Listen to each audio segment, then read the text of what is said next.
desse equilíbrio. Em situações em que há uma acidose metabólica, uma alcalose metabólica, uma acidose respiratória ou uma alcalose, os rins começam a trabalhar em prol de equalizar essa gravidade aí, ou por uma acidose ou por uma alcalose, ou retendo mais bicarbonato, no caso de uma acidose, e excretando mais íons H+, ou num caso ali, obviamente, de alcalose, excretando mais bicarbonato e segurando mais H+, íons H+. Então o que acontece é, os rins trabalham em prol desse equilíbrio, através da passagem transparede aqui, né? Uma passagem entre o vaso sanguíneo, entre a arteríola eferente e aí as paredes do ducto coletor revestidas proteicamente. Nós não vamos entrar em detalhe no equilíbrio ácido-base, só estou comentando de o que os rins participam também como controladores a médio e a longo prazo. Os primeiros controladores do equilíbrio ácido-base são feitos através da liberação aminoacídica, através da liberação de aminoácidos dentro da corrente circulatória. Então, se o indivíduo está com uma acidose metabólica, por exemplo, por sofrer um acidente automobilístico no Washington Luiz, na Faria Lima, né? A primeira coisa é o organismo tentar reaver esse quadro de equilíbrio. E aí eu tenho a liberação de histidina. Então, o primeiro tamponante é um tamponante sanguíneo. A primeira substância sendo liberada para controlar uma acidose corporal, uma acidose metabólica, é o controle vascular. É feito de maneira endovasal pela histidina. O teu corpo começa a liberar mais histidina para funcionar como um tamponante, regulando o pKa, consequentemente regulando o pH. Segundo mecanismo controlador de uma acidose, por exemplo, que é o que a gente está trazendo na baila, a discussão, é o mecanismo ventilatório. O indivíduo começa a ter hiperventilar, ventilar mais.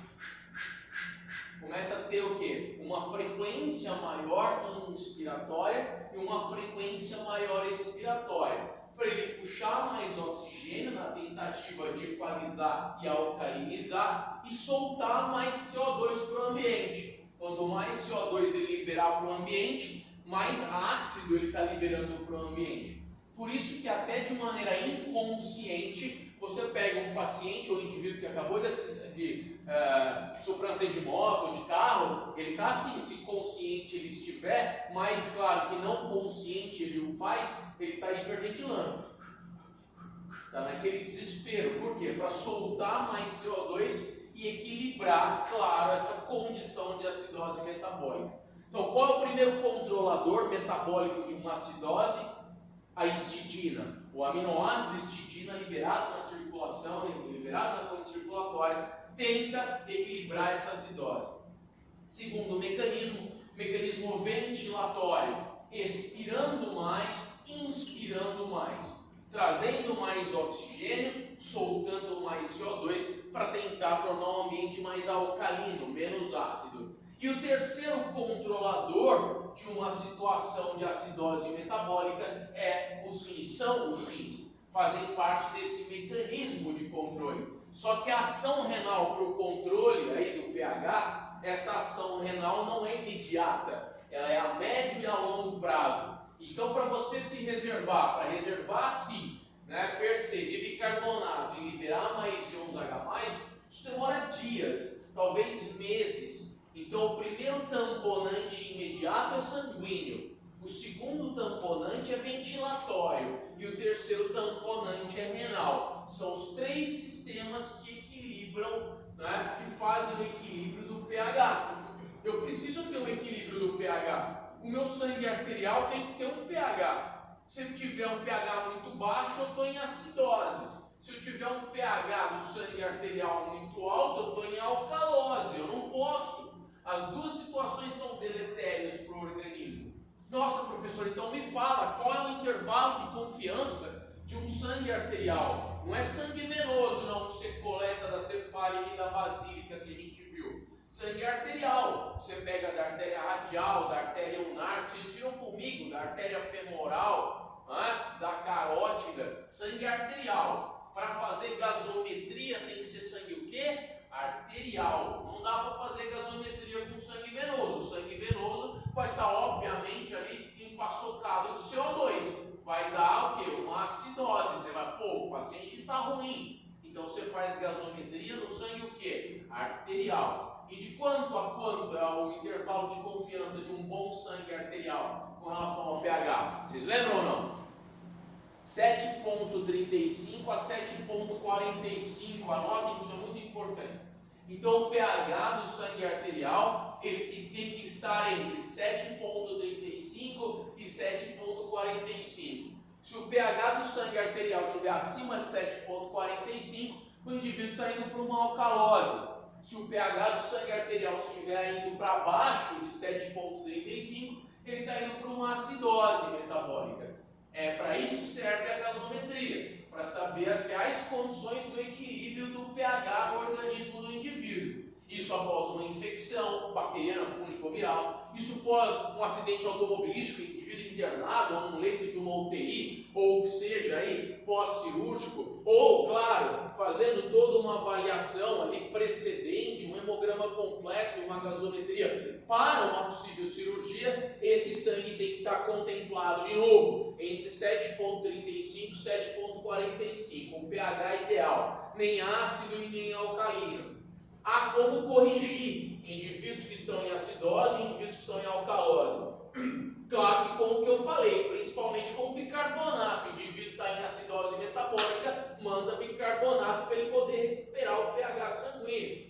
Porque em acidose nada vai funcionar. Nenhum anestésico pega numa situação de acidose metabólica. Não é? Um exemplo, os nossos colegas da área da saúde, da odontologia, vão fazer um debridamento ali ósseo, uma cirurgia, um implante, não é? Um autoligante ou qualquer coisa que vá fazer ali e tem que dar uma anestesia com lidocaína 0,2% ou qualquer outra coisa em um ambiente ácido, o anestésico não pega. O paciente vai para casa, amoxicilina durante uma semana, não é? Tenta aí diminuir o processo infeccioso e inflamatório, diminuir essa acidose, ou seja, aumentar o pH, consequentemente para ter um efeito anestésico. Então, em um ambiente ácido, a anestesia não pega. Em um ambiente ácido, você acaba gerando uma área ali para uma coleção de bactéria, fungo e tudo mais. Então, você acaba meio que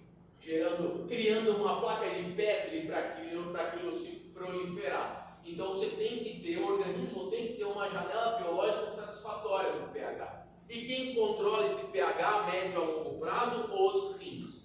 Através da excreção de bicarbonato, quando necessário, através da retenção desse bicarbonato, da reabsorção dele quando necessário, através da excreção de íons H+, quando necessário, ou, claro, a reserva dos íons H+, quando necessário. Nós vamos verificar aqui exemplos, tá, de como eu posso regular em uma situação, em um leito hospitalar, e como eu posso regular, por exemplo, na atividade física, em metabolismos que são utilizados a curto, a médio e a longo prazo. Por exemplo, tiros de 50 metros, 100 metros, corridas de 10, 15K, por exemplo, 20K. Como eu posso otimizar o meu desempenho na corrida, ou no ciclismo, ou que seja o esporte que você mais gostar, né? E como eu posso utilizar dessa suplementação para corrigir o que a gente chama em fisiologia do exercício de curva de anaerobiose, mas não é para agora. Agora a gente tem que entender sobre outras características renais. Aliás, eu falei que essa era uma das características importantes dos rins, o equilíbrio ácido-base. Só que nós temos outras também. Segunda característica importante é o controle da pressão arterial, o controle lento da pressão arterial. Os rins se envolvem em um sistema chamado de sistema renina-angiotensina-aldosterona. Vocês já ouviram falar ou não? Né? Então esse sistema vocês vão ter que saber. Comigo ou com outros, ou comigo, né? Com os professores, vocês precisarão, né, entender sobre renina-angiotensina-aldosterona. Vamos começar com piada, tem muito conteúdo hoje, não dá para brincar. Certo? Não dá para ficar falando de quem foi preso hoje, lembra da história lá? Não dá. Bolsonaro. O pelo Bolsonaro, tá ok? Não dá. Hoje tem que focar aqui, tá ok? Então vamos lá. Qual a primeira característica funcional renal? Vamos colocar lá. O que eu falei? Qual era a primeira característica funcional renal? Qual era a primeira característica? Qual era a primeira? Controle de quem?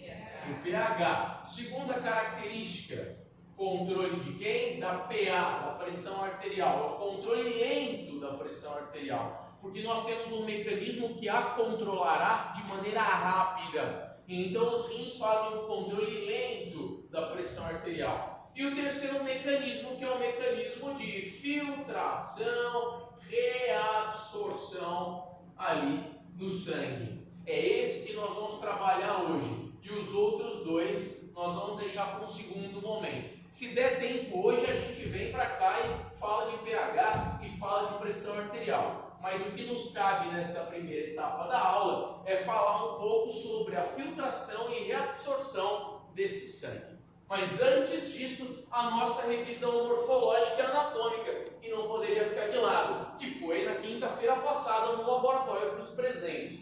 Os rins, então, eles estão na cavidade o quê? Abdominal. Lembra que nós tínhamos a divisão em 9 quadrantes aqui, sim ou não? Sim. Tínhamos o hipocôndrio direito, o hipocôndrio esquerdo, a região aqui epigástrica, o flanco direito, o flanco esquerdo, a região mesogástrica, a fossa ilíaca direita, a fossa ilíaca esquerda e a região hipogástrica. Eram 9 quadrantes aqui. No flanco direito, no hipocôndrio direito, eu tinha quem? Fígado e vesícula. No hipocôndrio esquerdo tinha quem? O baço. Nessa região epigástrica, quem? O esôfago abdominal e o estômago, principalmente. Nesse flanco direito, adivinha? O rim direito. Nesse flanco esquerdo, o rim o quê? Rim esquerdo. Rim suprarrenal, né? E adrenal. Nessa região central, mesogástrica, eu tinha quem? Duodeno, jejunum, íleo, meu intestino delgado. Aqui na minha fossa ilíaca direita eu tinha quem? O meu seco, o seco e o apêndice vermiforme, lembra da apendicite? Na minha fossa ilíaca esquerda eu tenho quem? Meu cólon sigmoide, lembra? E nessa região hipogástrica no homem tem o reto canal anal e tem a bexiga. E na mulher tem 3 coisas, recordam disso? Tem o reto canal anal, tem o útero e a bexiga, nessa sequência de posterior para anterior. Lembra disso? Até nós tínhamos escavações entre essas áreas, reentrâncias, sacos, que é o famoso fundo do saco de Douglas, lembra? E na mulher eram 2 escavações, uma vésico-uterina e uma retro-uterina. Tudo bem, pessoal? Além disso, vale ressaltar que os rins estão aonde? Os rins estão à altura de qual vértebra torácica? T11. Então, se nós considerarmos aqui uma vértebra torácica lá da nossa coluna, consideraríamos quem? T11, a 11ª vértebra torácica. Vamos fazer direito, não parece letra japonesa, estou confundido. Então eu tenho T11 ali, ok? 11ª. Os rins ficam ali, em média, à altura de T11. Vale lembrar que, de maneira proposital, eu desenhei esse rim direito mais baixo. Vocês estão olhando de frente para o paciente, e aqui é direito e aqui é esquerdo. Então o rim direito é mais baixo por causa do quê? O rim direito é mais baixo porque aqui eu tenho a presença do fígado. Então o rim direito ele é mais baixo por conta da massa hepática.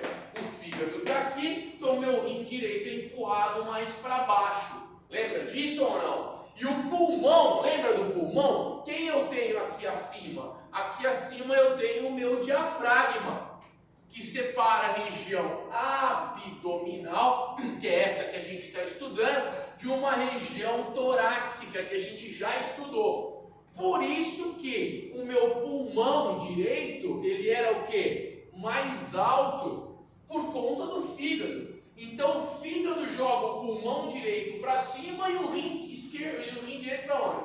Para baixo. Então o fígado ocupa um espaço tão grande, mas tão grande, que a base pulmonar aqui direita sobe. E aqui o meu ápice ou o meu polo superior renal, ele desce com o rim todo. Então é por isso, pelo espaço ocupado no hipocôndrio direito. Por isso que no raio-x de pulmão, você nota que tua hemicúpula diafragmática direita é mais alta, ok? E você nota que o seu rim no exame de abdômen direito é mais baixo, ok? Voltando para o que a gente quer. Um rim desse, ele tem quanto de polo a polo? Ele tem aproximadamente 11 centímetros, de 11 a 12.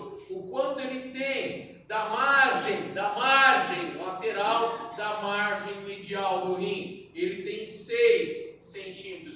E quanto ele teria aproximadamente de espessura? 3,5 centímetros. Recordam disso? Foi falado na aula passada. 11 por 6 por 3,5. Ótimo. Quais são as relações renais? Com quem o rim esquerdo se relaciona anatomicamente e com quem que o rim direito se relaciona anatomicamente? Ambos vão se relacionar no polo superior com a suprarrenal, com a adrenal, a glândula que produz quem? A aldosterona, que produz quem? O cortisol, que produz a adrenalina. Então, o que essa glândula aqui produz, professor? Adrenalina, cortisol e o que mais? Aldosterona. São todos, de certa feita, hormônios produzidos pela suprarrenal. Adrenalina, né, para gerar excitabilidade nos órgãos ou tecidos. O cortisol para equilibrar, claro, os neurotransmissores excitatórios. E a aldosterona controladora importante do mecanismo de pressão arterial. Controle da pressão lenta que nós vamos verificar mais adiante. Então os rins se relacionam superiormente, nos polos superiores, com as glândulas suprarrenais ou adrenais, que produzem adrenalina, que produzem cortisol e que produzem aldosterona. Nem todas as camadas dessa suprarrenal, dessa adrenal, produzem todas as substâncias. Cada camada da adrenal produz um tipo de substância, só que nós não vamos tratar sobre isso agora. Tá? São 3 camadas adrenais e 3 produções diferentes, e mais para frente a gente vai ver. Tá? O que importa agora é rim. Rim, então, tem relação superior com a suprarrenal, e rim aqui tem relação inferior com quem? Que músculo passava aqui, ó? Olha só, que músculo passava aqui? Psoas maior. Então vamos desenhar todas as fibras da musculatura de psoas maior. Olha lá, musculatura de psoas maior. Olha que importante, hein? Então o rim aqui, ele tem relação com o psoas maior. Psoas maior é um músculo que faz o quê? O músculo faz o quê? O psoas maior. O psoas maior faz flexão de quadril. Faz esse movimento aqui, faz flexão de quadril. Ele sai lá das vértebras lombares, lembra? Sai dos processos transversos de todas as lombares e vem aqui para o trocânter menor. Como é que ele aproxima isso disso? Fazendo flexão de quadril, ok? Então o polo inferior renal tem relação íntima com quem? Com psoas. E o fundo do rim lá atrás? A face, não chama fundo, a face posterior do rim, lá atrás, como se nós fôssemos tirar o rim daqui, ó, e olhar ele por trás. O que será que o rim está encostado lá atrás? Um músculo chamado de quadrado lombar. Né? Então tem um músculo aqui atrás do rim, ó, que é o quadrado lombar. Então esse aqui é o psoas maior. E esse músculo aqui, ó, que dá fundo a esta parede, não é? Que forma saúde, a parede posterior do abdômen, veja. Dá para entender que tem um músculo lá atrás dos rins? Esse músculo é o quadrado lombar.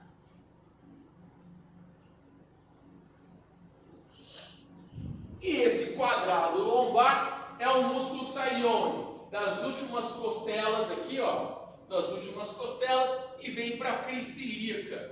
Tá aqui, ó. Tá aqui. O que ele faz quando contrai? Eleva a pelve, ó. Faz isso aqui, ó. Não fica vendo esse movimento? É engraçado, né? Ei, ó, não vamos começar aqui, porque a gente não consegue terminar a aula. Ó, então eu tenho, ó, isso aqui eu tô andando com uma marcha de quadrado lombar. Mais ou menos na verdade.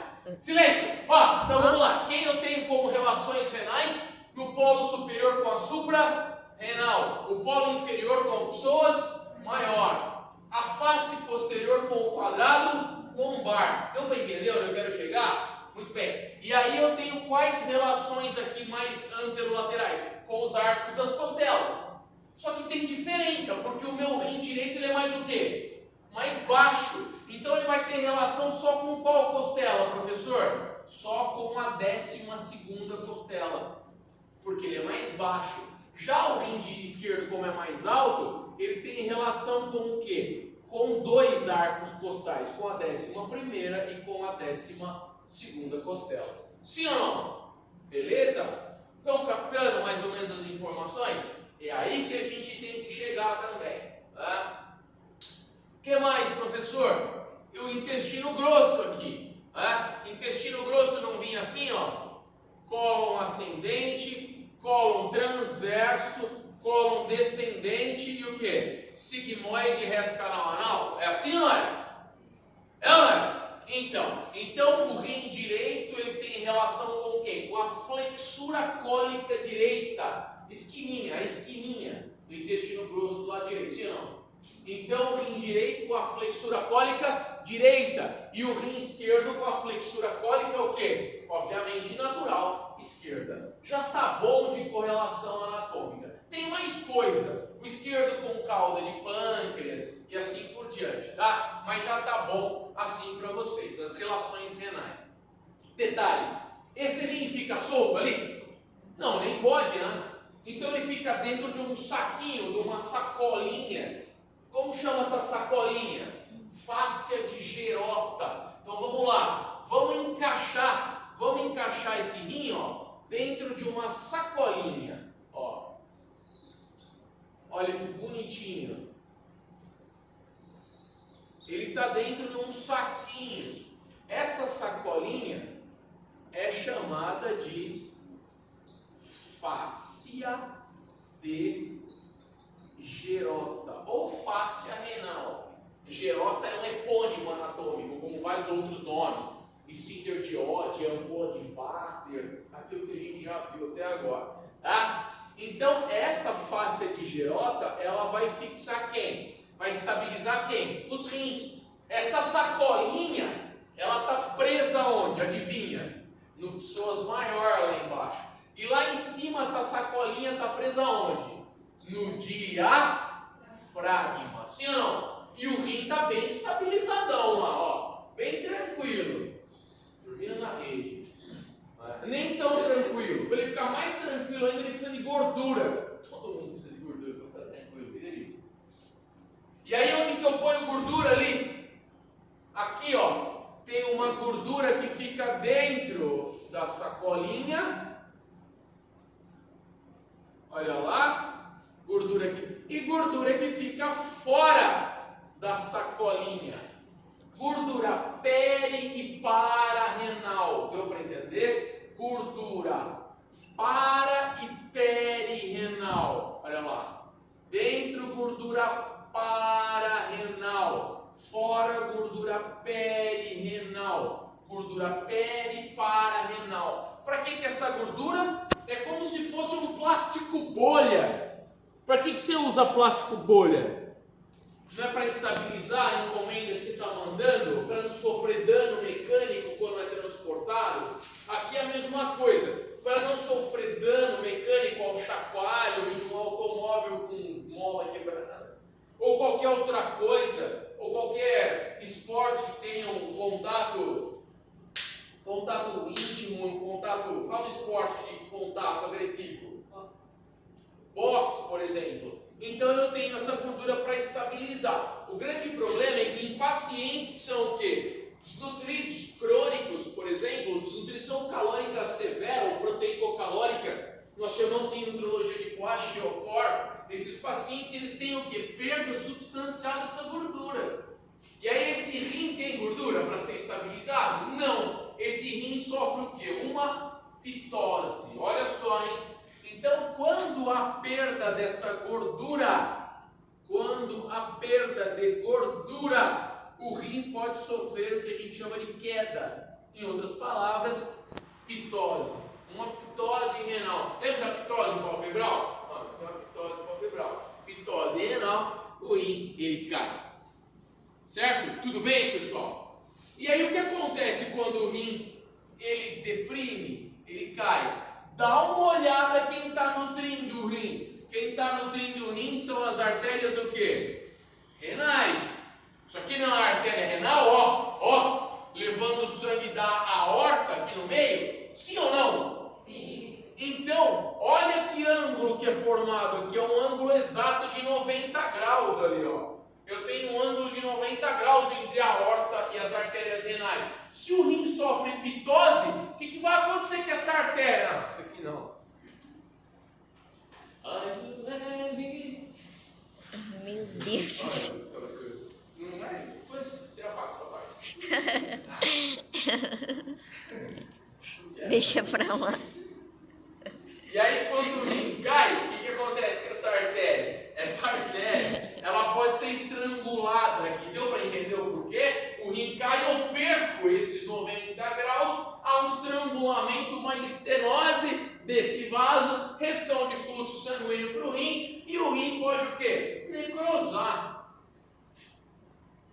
Porque as artérias, a artéria que vai para o rim é chamada de uma artéria o quê? Terminal. Não tem fluxo sanguíneo de outro lugar. Entendeu ou não? Parou o fluxo sanguíneo aqui, não tem fluxo colateral para o rim. Parou, acabou.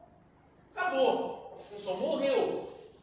Então, uma situação de pitose renal é uma situação severa. Tá? Pessoal, alguma dúvida? Ainda revisitando as informações que foram mencionadas na aula passada. Uma artéria renal dessa vai se subdividir em quantas outras artérias? 5. Vocês lembram quais? Lembra do esqueminha que a gente fez? Que a mão era o rim e o outro braço aqui era a artéria renal? A artéria renal vinha para 5, não vinha? Menores? Quais eram essas 5? Superior, antero-superior, inferior, antero-inferior e posterior. Todo mundo? Superior, antero-superior, inferior, antero-inferior e posterior. Ótimo, o rim está completamente nutrido, tá muito bom. Só que essas 5 artérias aqui, 1, 2, 3, 4 e lá atrás a quinta, elas vão se pormenorizando, vão diminuindo de tamanho e se tornando quem? Se tornando artérias menores. Então, dessas artérias que a gente chama 5, essas 5 são chamadas de artérias segmentares, tudo bem? Então, essas 5 artérias são as segmentares, porque vão para os 5 segmentos do rim. O segmento superior, o segmento antero-superior, o segmento inferior, antero-inferior e o segmento posterior. Vai para os 5 segmentos. Só que depois elas precisam se pormenorizar mais ainda, precisam reduzir o seu calibre. E segmentares, elas vão ascendendo para passar por onde? Pelas colunas renais. Vai pelas áreas aqui, perdão, que eu tenho, que são azuis. As artérias não vão em sentido cortical através das pirâmides renais que estão em vermelho. Essas artérias subirão pelas colunas renais. Ok? Muito bem. E essas artérias sobem pelas colunas renais, essas arteríolas, até chegarem no córtex. Copiado? Tudo bem, pessoal? E onde é o córtex, professor? É essa casquinha do Kinder Ovo aqui, ó. O córtex é essa casquinha azul que eu desenhei aqui, ó. Isso aqui é o córtex renal, ó. Isso aqui é o córtex do rim, ó. Então a artéria vem, forma a 5, forma uma arteríola que vai subir pela coluna renal. Até chegar onde? No córtex. Sim ou não? Sobe pela coluna renal, que é em azul, e chega no córtex, que também é azul. E o que está em vermelho? São as pirâmides renais. Então, o que você está vendo ali, e se nós fôssemos ampliar aquilo ali, vocês estão vendo o córtex renal aqui por fora, olha só. Isso é um rim super ampliado. Só que é o córtex renal aqui por fora. E aí você tem, puta de uma perdão pela palavra, uma enorme pirâmide renal, simulando uma pirâmide renal, e aqui uma coluna. E deu para entender a dinâmica, outra pirâmide, outra coluna, outra dentro. E aí a artéria vai subir por onde? A artéria sobe pela coluna até chegar no córtex. Sim ou não? Ficou claro agora? Respondam. Sim. Ótimo. E aí chegou até formar uma pequena artériazinha aqui, né? Ela diminui até formar uma pequena artéria. Que é essa artéria aqui, ó. Até formar essa aqui, ó. O que está escrito aqui? Arteríola aferente. Sim ou não? Então essa imagem aqui, ó, é uma imagem de superampliação disso aqui, ó. Certo? Então isso aqui é um vaso sanguíneo, uma arteríola, um sangue arterial, sangue com nutriente, sangue com oxigênio. E aí chegou o momento de eu fazer o quê? Filtrar o sangue. Os rins não filtram o sangue? Filtram. Quem que os rins filtram? Quais elementos do sangue que os rins filtram? Creatinina. Esse é um.